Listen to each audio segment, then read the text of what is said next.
cowboy talk. What are we supposed to do? What exactly are we supposed to do about our Dallas Cowboys, guys? I mean,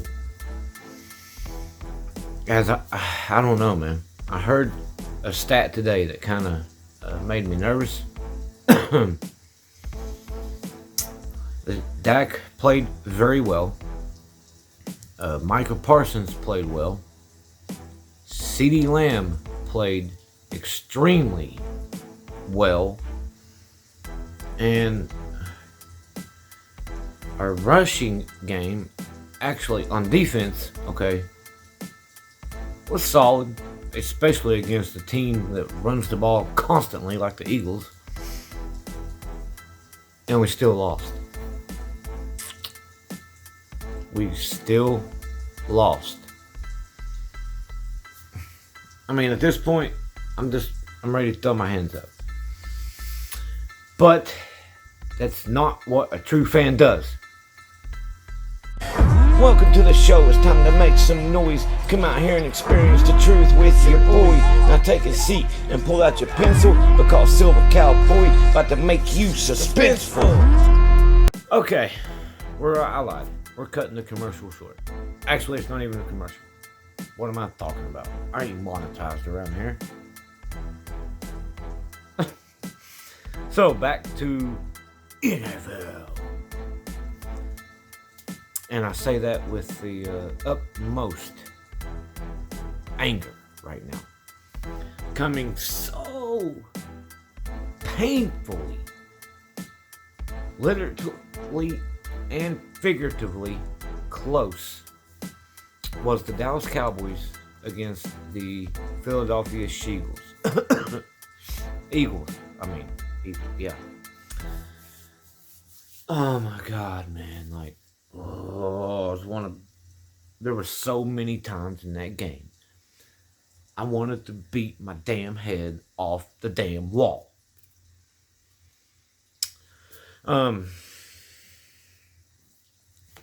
Starting with the fourth quarter, right? The touchdown pass that was to the tight end, Schoonmaker. I should have knew from that point on that Dallas was going to be meant to lose that damn game. But no, nothing do myself and my conscience and my hope and my heart but to believe. Boy, I got this expression because it's been with me and broke my heart for years. Just when you know, you just know, right? You got the feeling, you got the mindset that the Cowboys are going to come into that game and they're going to roll. They're going to dominate. They're going to kick ass. That's when they'll put up 6 points and get beat 30-6.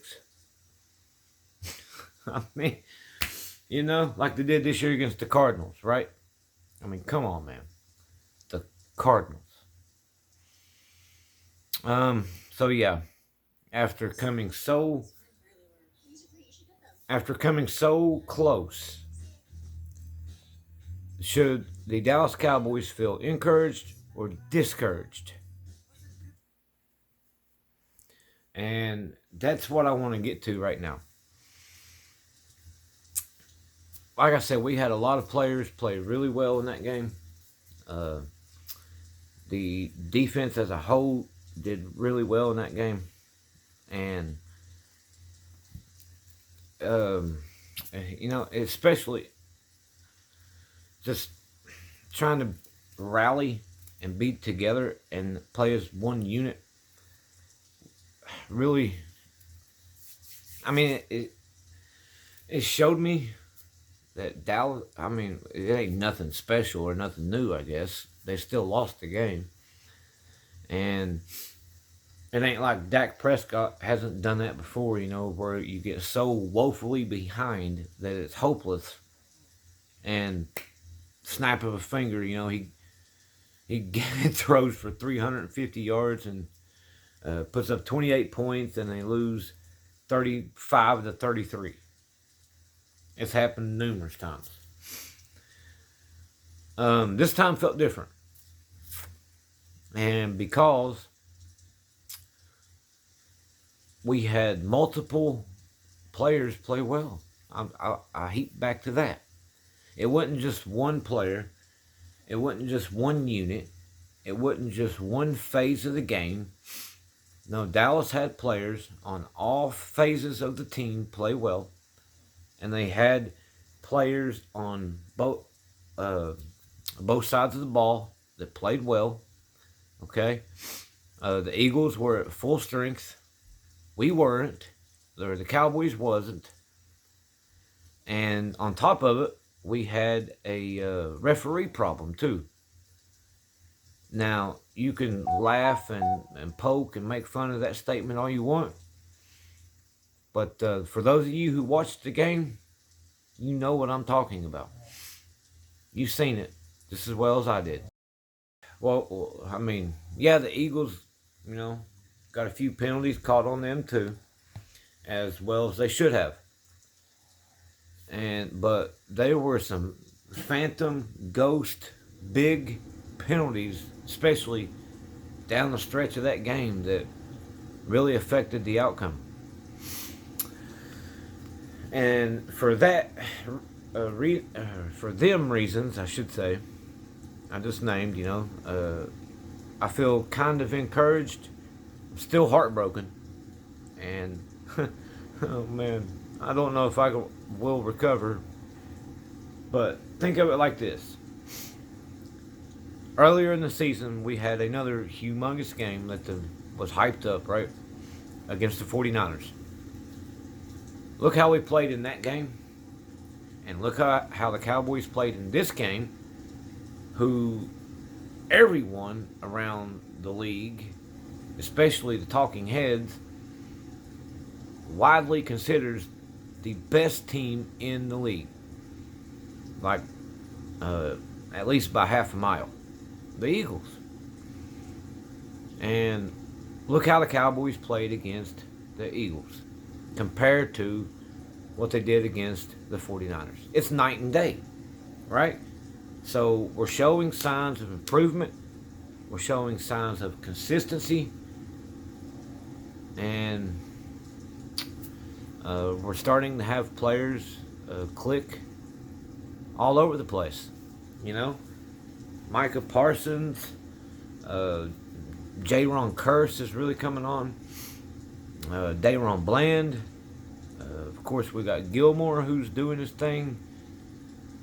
And, Damon Clark, Marquise Bell. Listen, Marquise Bell has really done his thing, man. Jake Ferguson, Schoonmaker, even though he was painfully short.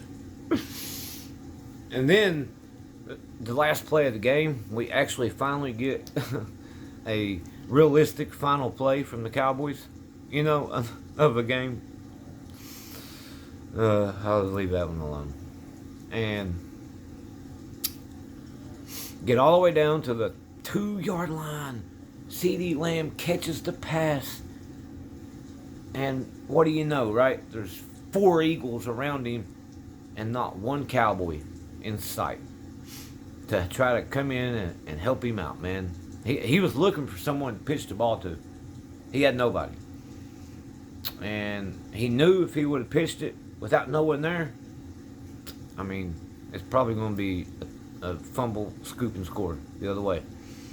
And that's just more things that the silly little Eagles can cheer about, right? It was a good final play, man, and it actually brought me to my knees. It brought me to my knees to see how that game ended. I'm thinking about it now, like it breaks my heart. So, I feel a encouragement from this team, man. And really, the only downfall right now that I can think of that the Cowboys have is our rushing attack on offense. And it's not that it's atrocious, but it could definitely use a boost.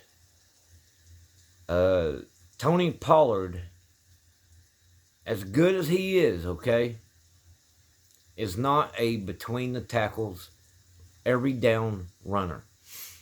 He is a lightning, to a thunder type of running back to be used like that again. And then you'll see Tony Pollard really come on again. But and don't get me wrong, we do got a cat, Rico Dowdle. He's a good, strong, physical runner. He just don't have the size yet, but he's a really hard guy to tackle, and I like that. Breaking news: free agent signing out of nowhere.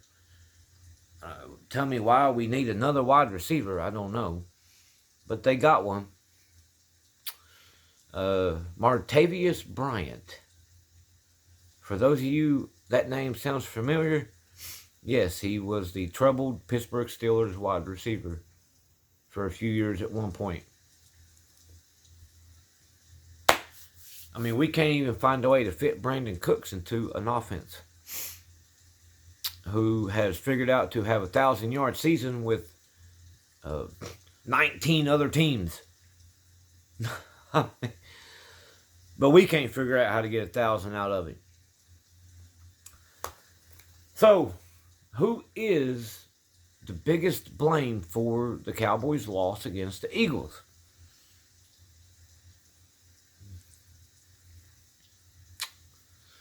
Oh, man. That's a toughie. Oh, man. Oh, you know, as good, I don't know. Really, you want me to tell you what's in my head? Dak Prescott. That's who. Maybe a little bit of the offensive line. But I think Mike McCarthy called a good game. Tony Pollard did the best he could with what he had to work with. Dak Prescott made some very crucial mental errors when delivering the pass, picking wrong receivers to throw to, so to speak. And so that is, I mean, yeah, he had 374 passing yards. He had 3 passing touchdowns. Yes, he did. He also had some very bad throws in there, too. Okay? So, I mean, he could have had 450 passing yards and 4 touchdowns and maybe a rushing touchdown, too. Now, imagine them kind of stats coming from Dak Prescott, okay? Now, it's not all his fault, but, who is most to blame is Dak Prescott. He has got to learn how to be a quarterback. This is year 8. I'm sick of it. Either learn the position or fucking quit. Don't at me. And all right, guys, moving on. I promise. I'm done beating a dead horse for now. Only for today. All right, so we're going to go around the league a little bit, okay? I got some notes here, and I'm sorry, I have to read my index card. All right, please forgive me, okay? Biggest takeaways from around the league in the NFL during week 9. Oh man, I mean, penalties are crazy. That's a big takeaway right now. It's costing teams wins. Okay, it really is. When it starts costing teams results that Probably undeservedly so. That's a problem. Okay, we might have a problem there. Referees are getting too flag happy.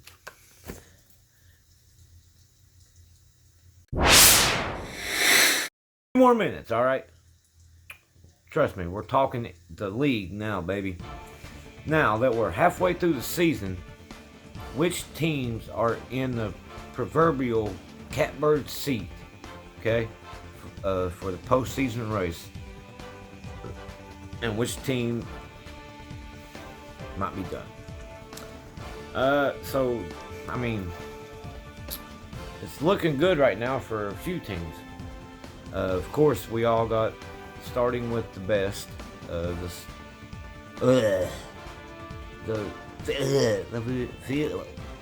Philly Eagles. Don't at me. You know how hard it is for me to say that word? Okay, that's the NFC as far as the number one seed. And the AFC, I mean, a lot of people were riding high on the Dolphins. And then Sunday happened. I mean, sorry, Miami. Patrick Mahomes said, hey, don't forget about me. I'm still here. You need to move over and get out of my spot. I'm number one. And that's my pick for the AFC. Now, the Bengals. Watch out for the Bengals. They are coming on and coming on strong and fast. Okay? Whoever wrote them off during a little rough spell at the beginning of the season, don't try to come back to the bandwagon now, okay? Joe Burrow is that guy. You heard it here first. So, a team that could challenge, I mean, we all thought it was the 49ers for the NFC. We really did. Now, pump the brakes, right? What if it is the Cowboys who have the best opportunity to dethrone the Eagles? I guess we'll just have to let it play out, right? And the AFC, the Ravens or the Bengals could have the best chance to dethrone the Chiefs. So, watch out for that. So, biggest surprise of the NFL through the first half and biggest disappointment. We'll start with biggest surprise. This is the final topic, okay? By the way, I want to let you know. Final topic. All right. Let's see. Let's go down the list here. I got one right now. The Houston Texans. Listen, they got something brewing down there, man. Right now, okay? As far as, just overall surprise, overall NFL, it don't have to be a playoff contender or a non-playoff team, whatever. It's overall, okay? They're sitting at 4-4 right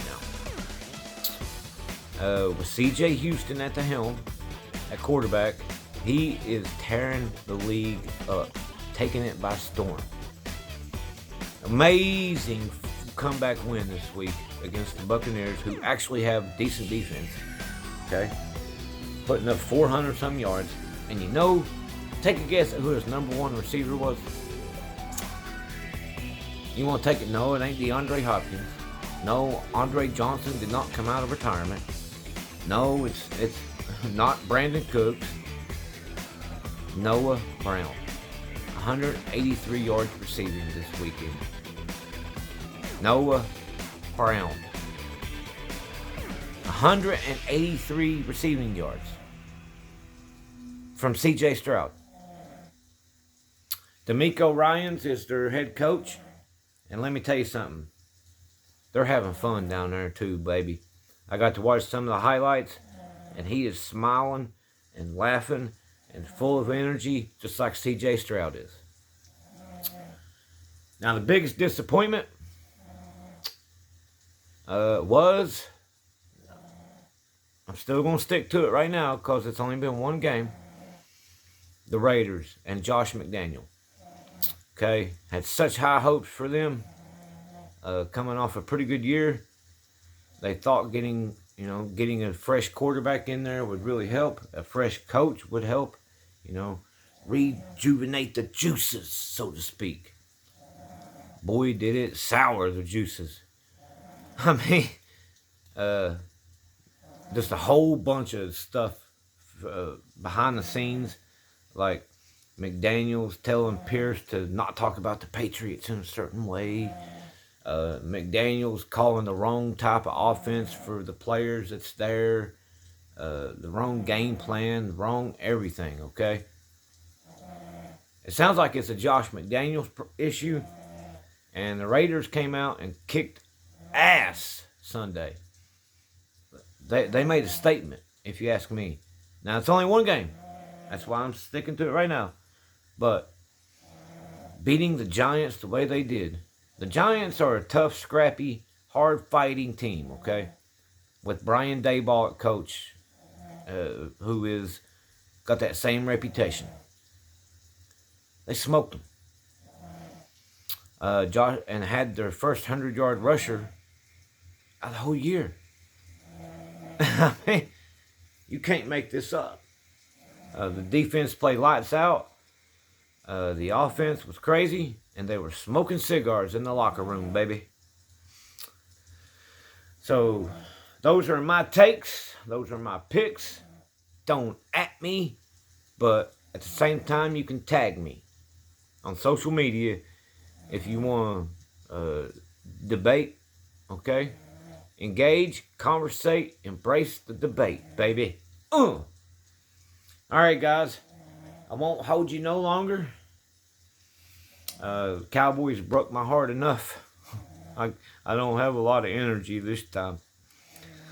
But, nah, man, hey. We'll see you in Dallas, okay, Philly? All I gotta say is you better be freaking ready on Christmas. Because we're about to Santa Claus you guys. We know how you don't like Santa. Well, you gonna hate Santa after Dallas gets done with you in Dallas. Ain't nobody does Christmas like Big D, baby. Alright, man. Y'all stay safe. Stay true to you. Okay? And as always, until next time, baby. The Silver Cowboy Squad. Thank you, boys and girls. Remember to like the video and become a part of the Silver Squad.